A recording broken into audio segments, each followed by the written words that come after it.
Halo semuanya, kembali lagi di Vlog Ridwan Hanif. Kali ini kita, dan kali ini jadi beberapa minggu lalu Honda tuh baru launching motor baru. Dan ini adalah motornya. Motor yang cukup legendaris. Kalau misalkan kalian suka motor naked 150cc, pasti motor itu namanya udah familiar di telinga kalian. Nah sekarang model baru yang di tahun 2021 ini, modelnya jadi keren banget. Gue suka banget lihat desain depannya, samping sampai ke belakang. Itu dilihat tuh apa ya, desainnya tuh nggak ada celah gitu. Menurut gue dari depan, samping, belakang, orang tuh sangat mudah buat suka sama motor ini. Kita bahas dari depannya. Jadi ini adalah generasi ketiga dari CB150R Streetfire. Yang generasi pertama seperti ini, generasi kedua seperti ini. Dan di generasi ketiga sekarang konsep desainnya tuh kayak big bike.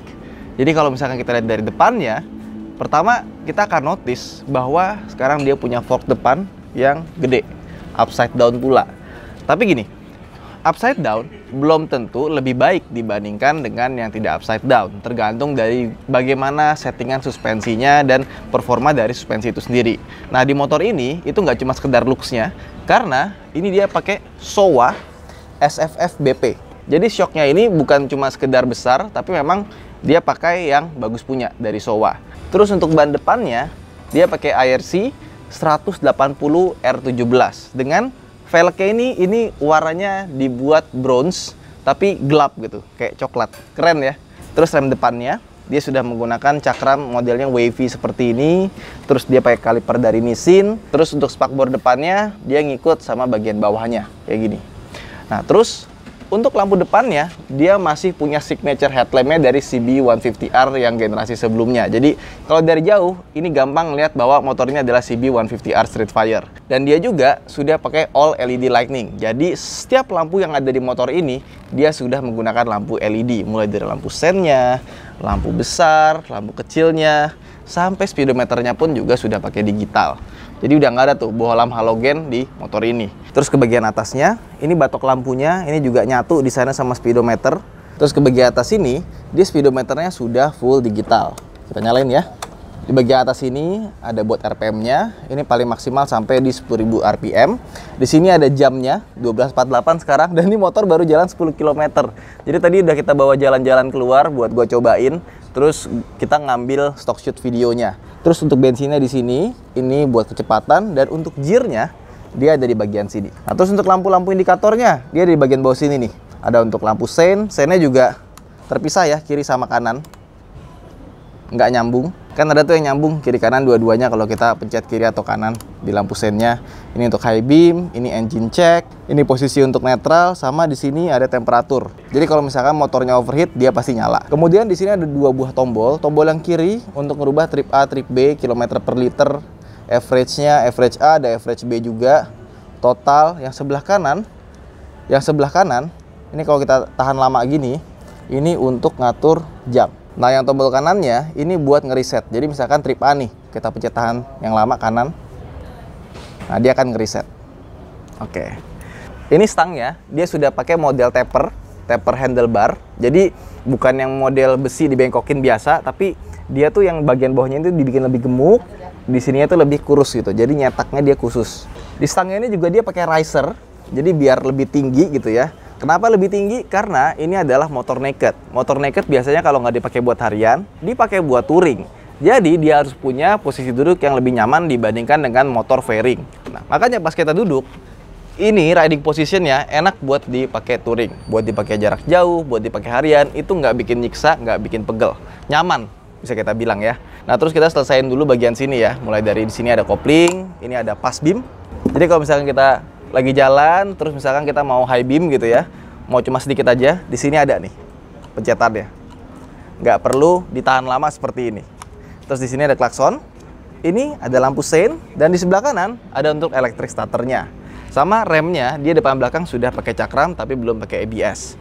Nah, yang gue suka dari motor ini juga, build quality-nya bagus sekali ya. Ya kalau misalkan lihat potongan-potongan besinya di sini, itu dibikin halus, dan ini juga warna itu dibikin dark copper gitu. Jadi matchingnya tuh pas gitu. Di sini abu-abu gelap, sama kabel-kabelnya ini dibikin jalur khusus yang membuat motor ini kelihatan rapih. Jadi antara desain, build quality dan lain-lainnya itu di motor ini ya, kita lihat nih ya. Matching-matchingannya tuh bagus, sama juga aksen-aksen industrial juga dikasih nih. Kayak misalkan di sini ada baut 2, terus di tangkinya ini tuh ada 1 2 3 4 5. Kuncinya seperti ini, dia ada magnetic key-nya juga. Dan ketika dibuka, ini pun juga gampang ya. Tekan lagi, otomatis dia langsung kunci. Kita pindahin langsung. Gas. Terus kita lihat desain sampingnya. Ini gue juga suka karena pertama tangkinya sekarang jadi makin besar. Jadi kelihatan kayak big bike, dan buat pas kita duduk, ini kaki kita tuh tumpu di sini, itu lebih enak. Jadi sebenarnya kalau kita bawa motor, itu handling kita itu bukan di tangan, tapi di kaki di sini.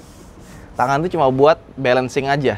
Nah, karena dia bentuk ininya baru gitu ya, ini tuh pas banget buat ngikutin kaki, jadi buat belok itu lebih enak. Dan untuk tangkinya sendiri, dia kapasitasnya 12 liter. Di sini ada stiker warnanya dark silver. Yang sebelah kiri tulisannya Street Fire, sebelah kanan CB150R. Sama ini gue suka nih, logo Hondanya ini dibikin dark chrome, bukan chrome yang nyala gitu. Jadi kelihatannya elegan dan mewah. Di sini juga ada stroud yang besar. Di sini ada tulisan CB150R juga, warnanya abu-abu. Nah, ke bagian bawah, di sini ada engine guard sama engine-nya. Untuk bagian sininya warnanya copper, di sininya silver, dan di atas sini ada tulisannya PGM FI. Untuk tenaga mesinnya, tenaganya 16,9 horsepower dan torsinya itu 13,8 Nm. Dan power delivery-nya itu dia bikin flat ya. Jadi nggak meledak-ledak di putaran atas atau bertenaga di putaran bawah tapi putaran atasnya loyo. Ini dari putaran bawah sampai putaran tinggi itu tenaganya flat. Enak buat dipakai touring atau harian. Dan kalau misalkan kita pakai di macet-macetan gitu ya, karena torsi bawahnya itu ada, jadi itu pas kita gas itu nggak klotok-klotok gitu. Nah, terus ke bagian belakangnya lagi, suspensinya dia monoshock, karakternya dia di tengah-tengah, antara keras sama empuk. Jadi tidak terlalu empuk tapi tidak terlalu keras juga. Kalau untuk kita bawa sendirian, itu rasanya karakternya masih stiff tapi oke. Nah, kalau kita bawa boncengan, baru berasa suspensinya ini sepertinya didesain buat boncengan.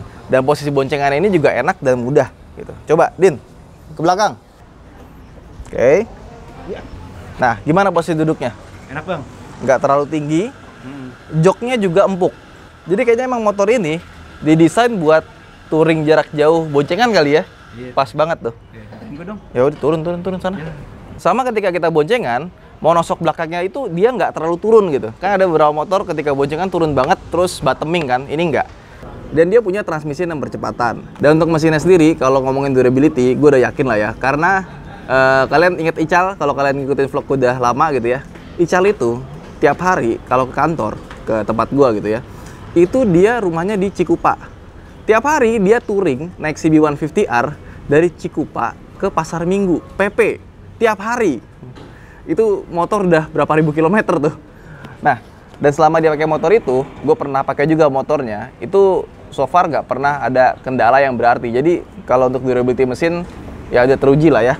Dia juga sudah punya radiator di bagian depan. Sama di sini, ini ada akses buat buka tutup radiatornya. Ini gampang bisa dibuka pakai tangan, jadi nggak perlu bongkar-bongkar buat akses ke tutup radiatornya.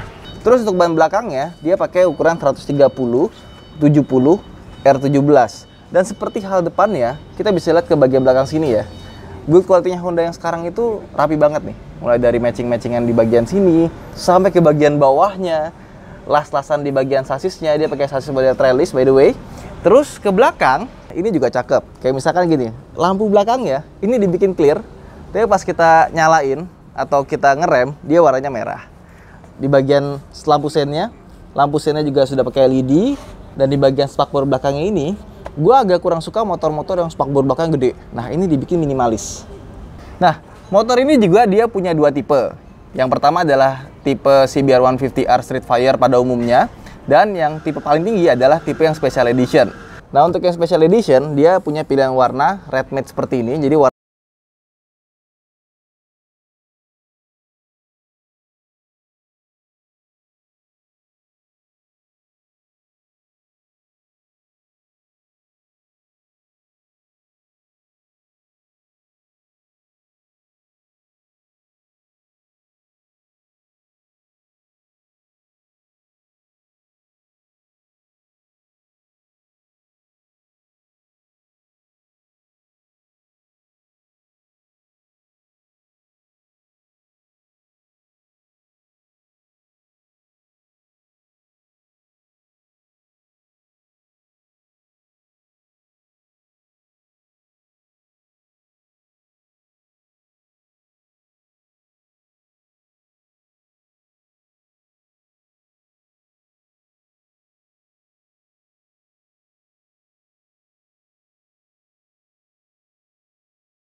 buat menjaga hal itu nggak terjadi.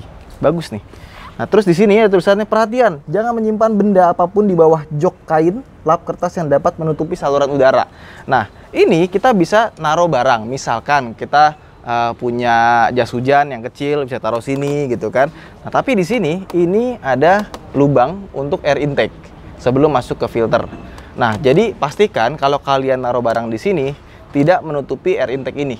Karena kalau misalkan ini ketutup, tenaganya langsung hilang karena nggak ada udara yang bisa masuk ke ruang bakar. Makanya di sini dikasih peringatannya. Sama di bagian sini juga, ini nggak boleh disiram pakai air ya tulisannya nih. Perhatian, jangan bersihkan filter air cleaner, ganti sesuai jadwal servis. Jadi kalau udah waktunya servis, diganti aja, nggak usah dibersihin.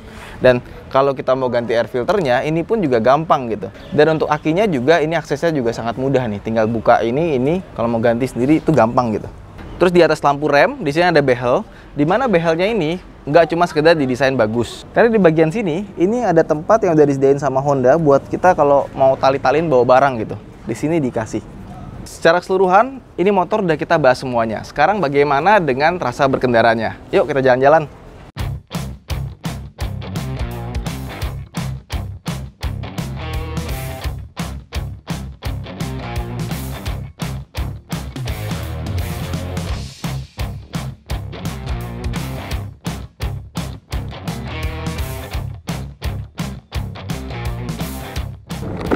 Oke, jadi gimana kesimpulannya soal all new CB150R Streetfire ini? Nah, motornya enak ya.